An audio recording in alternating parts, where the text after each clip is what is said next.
माँ तुम अनपढ़ हो, हार्ट टचिंग स्टोरी। एक मध्यम वर्गीय परिवार के एक लड़के ने 10वीं की परीक्षा में 90% अंक प्राप्त किए। पिता ने मार्कशीट देखकर खुशी खुशी अपनी बीवी से कहा कि बना लीजिए मीठा दलिया, स्कूल की परीक्षा में आपके लाडले को 90% अंक मिले हैं। माँ किचन से दौड़ती हुई आई और खुशी खुशी बोली, मुझे भी दिखाइए, मुझे भी मेरे लाल का रिजल्ट देखना है।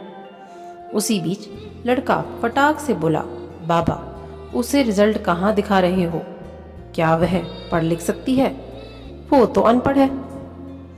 अशुभपूर्ण भरी आंखों को पल्लू से पोंछती हुई माँ दलिया बनाने चली गई। यह सब पिता ने देखा और कहा, हाँ बेटा, तूने बिल्कुल सही कहा। जब हमारी शादी हुई थी तो 3 महीने के अंदर ही तुम्हारी माँ गर्भवती हो गई। मैंने सोचा शादी के बाद ही कहीं घूमने नहीं गए, एक दूसरे को ठीक से समझे भी नहीं, चलो इस बार ऑपरेशन करवाकर आगे चांस लेते हैं। लेकिन तुम्हारी माँ ने जोर देकर कहा, नहीं घूमना फिरना और आपस में समझना, यह सब कुछ बाद में फिर तेरा जन्म हुआ। वो अनपढ़ थी ना, जब तू गर्भ में था तो उसे दूध बिल्कुल पसंद नहीं था। उसने तुझे स्वस्थ बनाने के लिए हर दिन 9 महीने तक दूध पिलाया। क्योंकि वो अनपढ़ थी ना, तुझे सुबह 7 बजे स्कूल जाना रहता था, इसलिए सुबह 5 बजे उठकर तेरा मनपसंद नाश्ता और डिब्बा बनाती थी, क्योंकि वो अनपढ़ थी।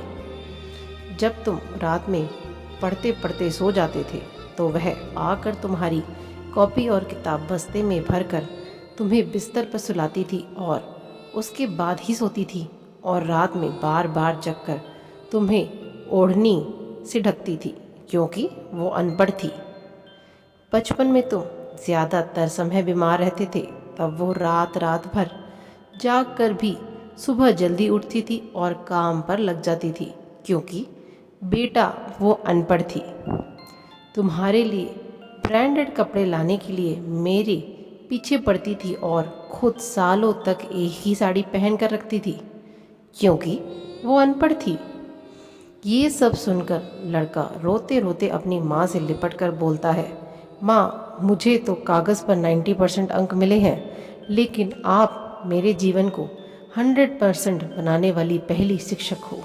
माँ मैं आज भी अशिक्षित हूँ और आपके पास PhD के ऊपर भी उच्च डिग्री है कोई, तो आज मैं अपनी माँ के अंदर छुपे हुए डॉक्टर, शिक्षक, वकील, ड्रेस डिज़ाइनर, बेस्ट कुक, इन सभी के दर्शन कर लिए।